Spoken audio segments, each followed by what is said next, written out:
শিক্ষক এমপিওভুক্তের আওতায় আসতো। আমাদের বেতন নাই, আমাদের ভাত বোনাস নাই, সরকার পারে না এমন কথা কিছু নাই। আমরা এখানে সমবেত হয়েছি আমাদের একটি দাবি নিয়ে। সেই দাবিটি হচ্ছে একই বই একই পড়া, নন এমপিওরা বেতন ছাড়া। আজকে আমরা ডিগ্রি পর্যায়ের যে সকল শিক্ষা প্রতিষ্ঠান নন এমপিও আছে, 15 থেকে 20 বছর পর্যন্ত বিগত বিএনপি সরকারের সময় এই প্রতিষ্ঠানগুলোতে 3টি রেজাল্ট হলেই এই প্রতিষ্ঠানগুলো স্তর পরিবর্তন হয়ে প্রত্যেকটা শিক্ষক এমপিওভুক্তের আওতায় আসতো। কিন্তু ফ্যাসিস্ট সরকার দীর্ঘদিন ধরে আমাদেরকে নন এমপি অবস্থায় রেখে 15 থেকে 20 বছর পর্যন্ত আমরা নন এমপি অবস্থায় চাকরি করছি। আমাদের বেতন নাই, আমাদের ভাত বোনাস নাই, আমাদের কোনো উৎসব বোনাস নেই। অথচ দেখা যাচ্ছে এমপিওভুক্তদের ক্ষেত্রে বেতন কোনো ক্ষেত্রে ডাবল হয়ে গেছে। যখন 11,000 টাকা তাদের বেতন ছিল, আমরা বেতন পেতাম না। আমাদের বেতন না দিয়ে তাদের 22,000 টাকা হয়ে গেল। অথচ নন এমপিও শিক্ষকরা বেতনহীন অবস্থায় 15 থেকে 20 বছর ধরে চাকরি করছে। বিগত সরকার আমাদেরকে এই যে অন্তর্বর্তী সরকার বলল যে না আমাদেরকে বেতন দেওয়া হবে, এইভাবে বারবার আন্দোলন করার পরে আশ্বাস দেওয়ার পরে বেতন দিচ্ছেন না।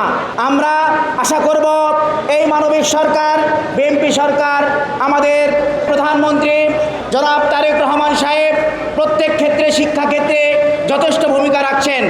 তিনি সকল শিক্ষকদের কথা চিন্তা করে বিভিন্ন ক্ষেত্রে শিক্ষকদের যাতে উৎসাহিত করা যায় সেক্ষেত্রে শিক্ষার ক্ষেত্রে যথেষ্ট অবদান রাখছেন।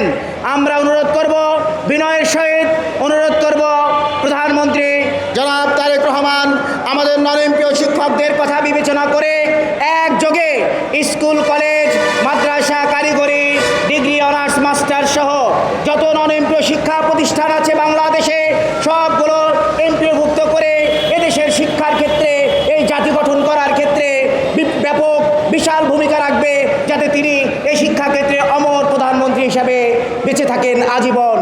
আমরা আশা করব যে আমাদের যেন রাজপথে না আসতে হয়, এই আজকালকের মধ্যেই আমাদের জন্য একটা প্রজ্ঞাপন জারি করে সরকার পারে না এমন কথা কিছু নাই। সরকার সব কিছু করতে পারে। আজকে দেখেন ফ্যামিলি কার্ড দিচ্ছেন, এটা কি খারাপ? এটা ভালো জিনিস। কিন্তু এই ভালো জিনিসটা যেন, আমরাও তো ফ্যামিলি নিয়ে আছি, নন এমপি শিক্ষকরা কারো কাছে হাত পাততে পারে না। শিক্ষকরা ক্ষুধার্ত। শিক্ষকদের সন্তানদের ঈদ কুরবানিতে কোনো প্রকার ঈদ উৎসবের জন্য তাদের কোনো পোশাক পরিচ্ছদ দেওয়া হয় না। আমাদেরও তো ইচ্ছা হয় আমরা কুরবানি দেব, সামনে কুরবানি আসছে, এই কুরবানির আগেই যেন আমরা একটা সুসংবাদ পাই, এই কামনা করছি। আমাদের প্রধান সমন্বয়ক সেলিম মিয়া স্যার দীর্ঘদিন ধরে এই আন্দোলনের সাথে আছেন। উনিও 15 বছর চাকরিচ্যুত অবস্থায় ছিলেন। আজকে ওনার এই যে দীর্ঘ 40 বছর ধরে বিএনপি গভর্নমেন্টের সাথে বিএনপির আন্দোলনের সাথে আছেন, আজকে উনি আমাদের সাথে রাজপথে থাকবেন কেন?